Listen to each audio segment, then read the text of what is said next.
Hello guys, welcome back to Sports Angle. I am back after a long time. Yes, been busy with a few professional and personal commitments on the same side, but I hope to be more consistent now. Want to be getting regular hot updates of the world of sports to you guys, and there has been a lot happening. The first 6 months of 2022 has been a complete whirlwind, and a lot has happened throughout football, cricket, tennis, boxing, UFC, almost most of these sports which I love to watch and which I love to talk about on this channel. And just like without wasting much time, let's get into it. So, lots been going around in football. Real Madrid won the 14th Champions League of their club tenure. Massive congratulations to the team and Carlo Ancelotti. What a stellar way to win it, in Paris.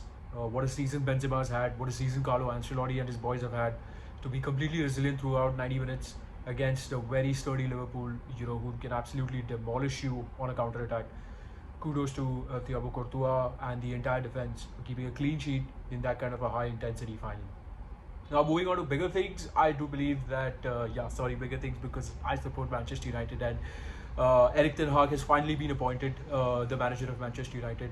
Is this a good sign? Is this a bad sign? Only time will tell. I don't want to get on the hype train. I don't want to get on the excitement train and, get myself hurt again. Let's see what happens. What kind of players do we bring in, and what kind of profile of players is he firstly looking at?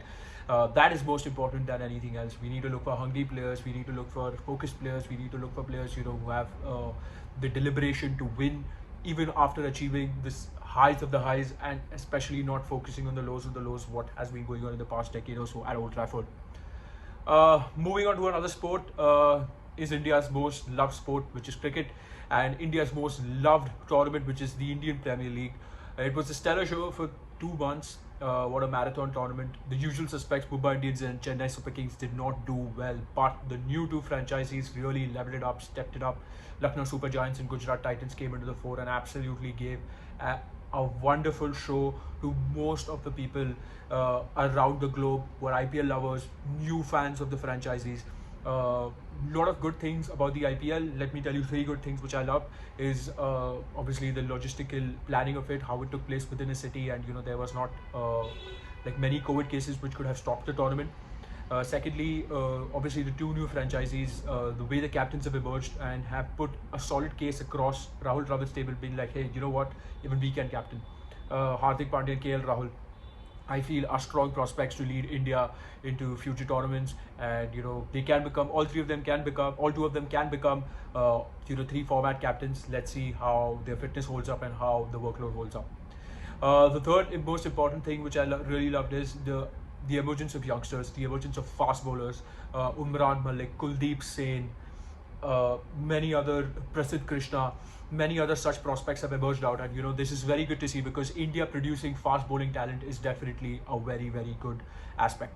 Now, if we are to flip the side and we are supposed to talk about the national team, then wow, it's a few exciting months ahead. You have the Asia Cup, you have the T20 World Cup, you have the 2023 World Cup next year. So massive responsibility for Rohit Sharma, and a few important test series coming up as well, which will be very pivotal for the ICC Test Championship. So I don't know, only time will tell, how Rohit Sharma does in his captaincy tenure for all three formats. I'm really rooting for him, and you should too. Coming on to Ferrari, and yes, Ferrari F1, wow, they have made a stellar comeback. A good car with perfect aerodynamics, good engine, good drivers.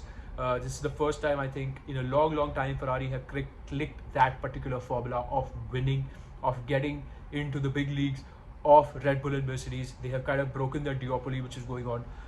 Let's see, going into the season, we are almost seeing Charles Leclerc is, he is behind Max Verstappen, and Max Verstappen also is not on a healthy lead, but okay, he's in a decent lead. And now going in after the Monaco Grand Prix, you have the series Grand Prix coming up, which are like the Baku Grand Prix, and then you have, of course, you have Silverstone, you have Spa, you have all the important ones, the European circuits coming up. Now this kind of decides your season. This is the kind of points you need to fight for. This is the kind of points which comes down to the last 5-6 laps, and this will decide your fate, who lifts that trophy in Abu Dhabi. And let's see, fingers crossed. I hope Ferrari can pull it through this time. They have the car, they have the driver, they have the right strategy. I don't know. Let's see.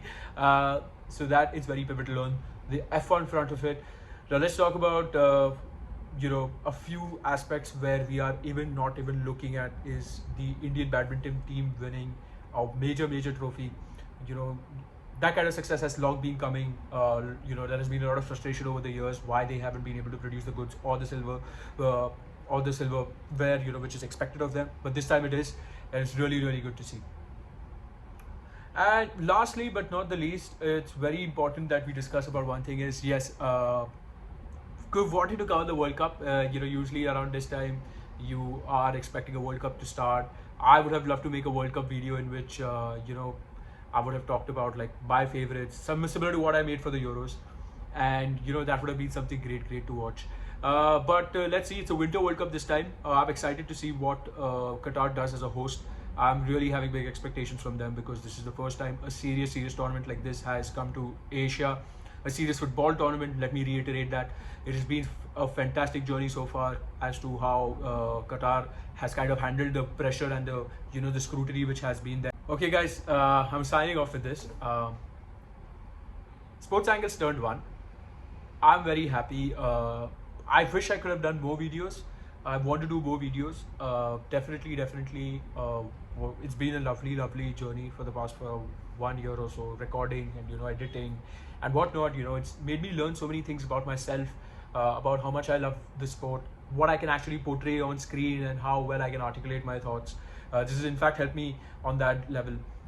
For the years to come, I want to keep uploading videos. I don't want to have like a very mathematical goal or a very materialistic goal when it comes to this. Is absolutely something I love from the bottom of my heart.